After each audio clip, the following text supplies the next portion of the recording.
दिल्ली के पूर्व मुख्यमंत्री अरविंद केजरीवाल आज प्रिविलेज कमेटी के बुलावे पर विधानसभा में पेश होने जा रहे हैं।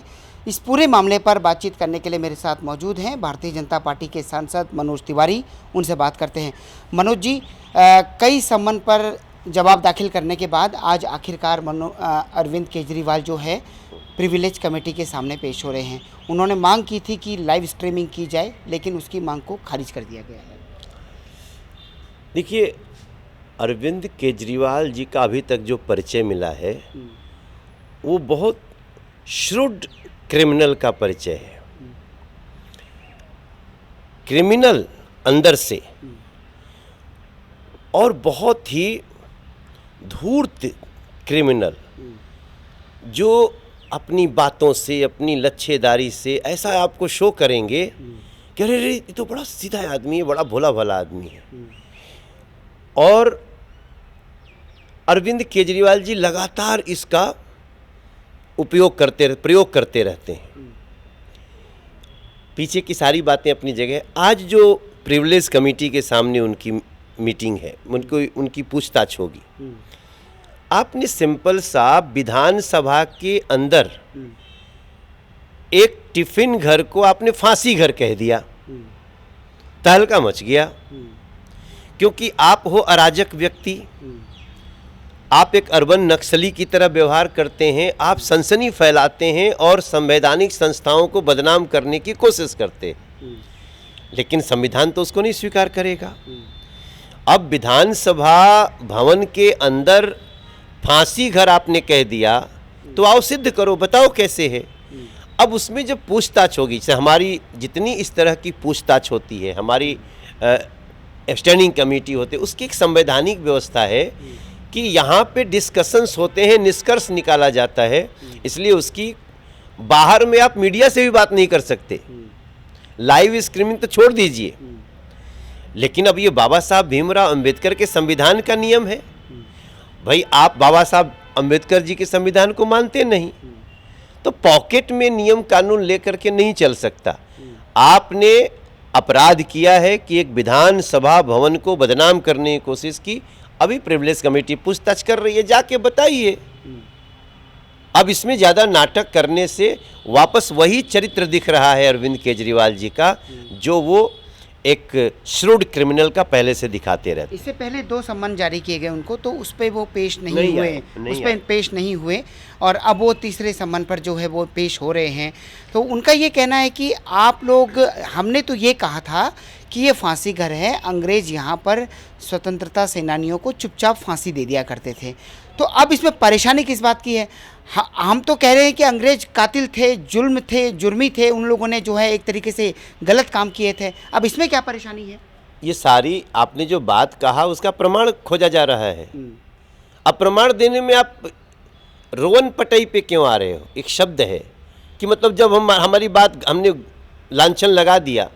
भाई, विधानसभा भवन एक पवित्र जगह है, उसको ऑगस्ट हाउस बोलते हैं, और आपने उस पर लांछन लगा दिया। एक अंग्रेजों का जुल्म अलग है, मगर हमारा संसद का भवन है, हमारा विधानसभा का भवन है। ये कोई उनके अंग्रेजों के बाप का थोड़ी था, ये हमारे देश का है। और उसकी शुद्धता, पवित्रता, इसकी चिंता अगर देश के लोग नहीं करेंगे तो कौन करेगा? प्रधानमंत्री नरेंद्र मोदी 8 तारीख को आपके संसदीय क्षेत्र में मेट्रो लाइनों को उद्घाटन करने जा रहे हैं। बड़ी सौगात मिलने जा रही है लोगों को, थोड़ा बताइए क्या जानकारी है इसके बारे में? मैं अपनी लोकसभा क्षेत्र के लगभग 62 लाख लोग जो हमारे यहाँ रहते हैं, फ्लोटिंग लोग मिला करके 25 लाख से ज़्यादा तो वोटर है, उनके लिए एक बहुत बड़ा उपहार 8 मार्च को सुबह 10 बजे नरेंद्र मोदी जी देने आ रहे हैं। जो ये मेट्रो लाइन है, मौजपुर से चलेगी, ये यमुना विहार, भजनपुरा, खजुरी खास, सोनिया विहार, नानकसर, आपका जगतपुर, वजीराबाद, बुराड़ी होते हुए एयरपोर्ट की लाइन से मिल जाएगी। अब आप समझ लीजिए कि हमारी लोकसभा में, चाहे वो रोहतास नगर रहते हों, बाबरपुर रहते हों, सीमापुरी रहते हों, या फिर इधर हमारे मुस्तफ़ाबाद में, गोंडा में, करावल नगर में, सीलमपुर में, इनमें 40% से ज़्यादा की गाड़ी अब घर खड़ी रहेगी, बाइक खड़ी रहेगी। अब इनके लिए मेट्रो की व्यवस्था हो गई। और पूरे दिल्ली में कहीं जाना हो, आपको मेट्रो स्टेशन से मेट्रो ट्रेन बदलनी पड़ सकती है, मेट्रो स्टेशन से बाहर नहीं निकलना पड़ेगा। ये उपहार दिया जा रहा है 8 मार्च को। उसका खजूरी खास पर पहली बार ऐसा ट्रैक भी बना है जिसमें ट्रिपल डेकर है, उसके बारे में बताइए थोड़ा सा। देखिए, कहते हैं ना कि आपकी अगर नीयत हो तो हम बहुत कुछ कर सकते हैं। 10-11 साल अरविंद केजरीवाल जी को मिला, ये काम रोकने में लगे रहे। हमेशा विवाद करो, या तो लूट करो या तो झूठ फैलाओ। लूट और झूठ से परेशान रही दिल्ली। अब हम देखिए वही खजूरी है।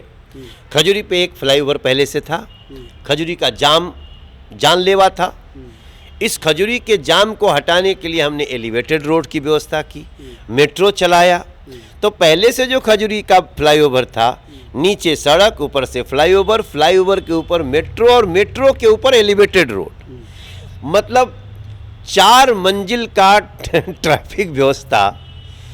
चूंकि वहाँ और कोई ऑप्शन नहीं था और इसमें हमारा खर्चा बहुत हुआ। बस नरेंद्र मोदी जी ने, जब मैंने उनको पूरा खाका अपने नॉर्थ ईस्ट दिल्ली का जिस दिन दिया था 2015 में, उन्होंने कहा plan everything accordingly people of north east Delhi, और आज प्लान साकार हो गया। तो अब खजूरी का चौक जो अपने जाम के लिए एक तरीके से बदनाम था, इसके चालू होने के बाद पूरी तरह खाली हो जाएगा, साफ हो जाएगा एकदम। एक तो एलिवेटेड रोड का जो ट्रायल रन शुरू हो गया है, उसी से खजूरी पे बहुत राहत हो गई है। लेकिन अभी ये मेट्रो शुरू होने के बाद, और मेट्रो शुरू होने के बाद भी हम अभी 2 महीना लेंगे, क्योंकि जब पूरी ट्रायल जो चल रहा है उसको खोलने के बाद, जब पूरा बागपत होते हुए और देहरादून तक सड़क चालू हो जाएगी, उधर में थोड़ा सा रुका हुआ है, फिर हम नीचे खजूरी का काम करेंगे 2 महीना। ऊपर से ट्रैफिक चलनी शुरू हो गई, अब इसको काम कर रहे हैं। 2 महीना बाद तो आप खजूरी पे बैठ के अच्छी सी जगह पे चाय कॉफ़ी करेंगे और ट्रैफिक स्मूथ चलता रहेगा। बस लोगों से मैं धन्यवाद देता हूँ, लोगों का धन्यवाद नहीं चाहिए। धन्यवाद देना हो तो 8 मार्च को बुराड़ी निरंकारी ग्राउंड में आ जाइए, हमारे नरेंद्र मोदी जी को धन्यवाद दीजिए। हमने जो शपथ ली है उसको 90% पूरी हो गई है, 10% और बचा है इस 5 साल में। अब दिल्ली की रेखा गुप्ता जी की सरकार भी अपनी है, इसके साथ हम बहुत बड़ा उपहार न सिर्फ नॉर्थ ईस्ट दिल्ली बल्कि पूरी दिल्ली को मिलने। चलिए, हमसे बातचीत करने के लिए बहुत बहुत शुक्रिया। कैमरा पर्सन शूरवीर के साथ ललित नारायण कांडपाल, टोटल न्यूज़, दिल्ली।